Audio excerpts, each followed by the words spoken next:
দাবি মেনে নেওয়ার আশ্বাসে টানা ৩ দিন পর আন্দোলন প্রত্যাহার করেছেন জগন্নাথ বিশ্ববিদ্যালয়ের শিক্ষার্থীরা। রাতে প্রধান উপদেষ্টার বাসভবনে বৈঠক শেষে অনশন স্থলে যোগ দিয়ে শিক্ষক প্রতিনিধি দল এই কথা জানান। এসব দাবি দ্রুত বাস্তবায়নের প্রতিশ্রুতি দিয়েছেন ইউজিসি চেয়ারম্যানও। রহিম রোমনের প্রতিবেদন।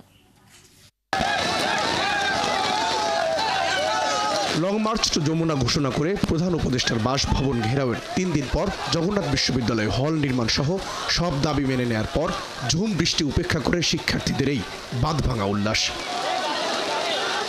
সরকার দাবি মেনে নেয়ার ঘোষণার পর সন্তুষ্টি জানান শিক্ষক শিক্ষার্থীরা। তবে কয়েকজন শিক্ষার্থীর দাবি লিখিত ঘোষণা ছাড়া রাজপথ ছাড়তে চান না তারা।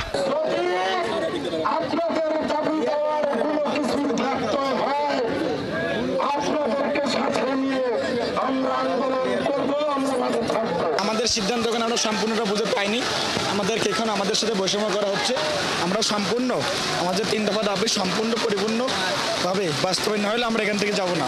আনুষ্ঠানিকভাবে ঘোষণা দিতে হবে এবং প্রজ্ঞাপন জারি করতে হবে, তাছাড়া আমরা এখান থেকে এক পাও নড়ব না। আমাদের বাজেটের মধ্যে আমাদের আবাসন ভাতাগুলো ঢুকাই রাখছে, ওই জিনিসগুলো বের করে নিলে আমরা খুশি। তাহলে আমাদের আরো ৫৬ কোটি টাকা লাগবে, সেখানে ৩৯ কোটি টাকা বাড়ানো হয়েছে। তো সেই জায়গা থেকে বৈষম্য কিন্তু থেকেই যায়। উল্লাসটা যেহেতু আমাদেরকে একটু তারা আশা দিছে, সেই আশার রেশ ধরে একটু উল্লাস চলছে, তবে এই উল্লাস খুব কম সময়ের জন্য। এর আগে জবির সংকট থেকে উত্তরণে প্রধান উপদেষ্টার বাসভবন যমুনায় যৌথ বৈঠকে বসেন বিশ্ববিদ্যালয়ের শিক্ষক ও ইউজিসি কর্তৃপক্ষ।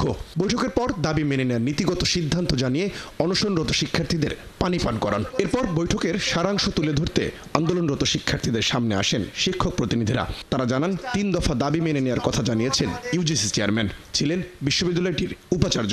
সব ধরনের যা কিছু সমস্যা আছে ইনশাআল্লাহ আমরা একসাথে থাকলে সমাধান করতে পারবো। মহান প্রধান উপদেষ্টা, মহান আমাদের শিক্ষা উপদেষ্টা, আমাদের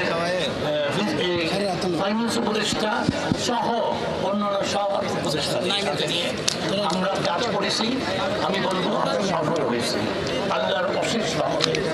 আপনারা ধৈর্য ধরেন, আপনারা আর এখানে থেকেন না প্লিজ। এবং আমি বললাম ইউনিভার্সিটি গ্রান্টস কমিশন এবং জগন্নাথ বিশ্ববিদ্যালয় একটা পরিবারের অংশ, সেভাবেই আমরা কাজ করব। পরে আরেক দফা শিক্ষক প্রতিনিধিরা শিক্ষার্থীদের সাথে চূড়ান্তভাবে বৈঠক শেষে আন্দোলন প্রত্যাহার করার কথা জানান বিশ্ববিদ্যালয় শিক্ষক সমিতির সাধারণ সম্পাদক। আমাদের দাবি বাস্তবায়িত হয়েছে, পূর্ণ হয়েছে। আপনারা যারা কষ্ট করে আজকের প্রোগ্রাম করেছেন, আপনাদের সকলকে আমি আবারও ধন্যবাদ জানাচ্ছি এবং আমাদের চলমান আজকের এই আন্দোলনের পরিসমাপ্তি ঘোষণা করছি। বুধবার দুপুরে 3 দফা দাবি আদায়ে প্রধান উপদেষ্টার বাসভবন যমুনার পাশে কাকরাইল মোড়ে লং মার্চে এসে টানা অবস্থান কর্মসূচি পালন করে জগন্নাথ বিশ্ববিদ্যালয়ের শিক্ষক শিক্ষার্থীরা। রহিম রুমন, ৭১, ঢাকা।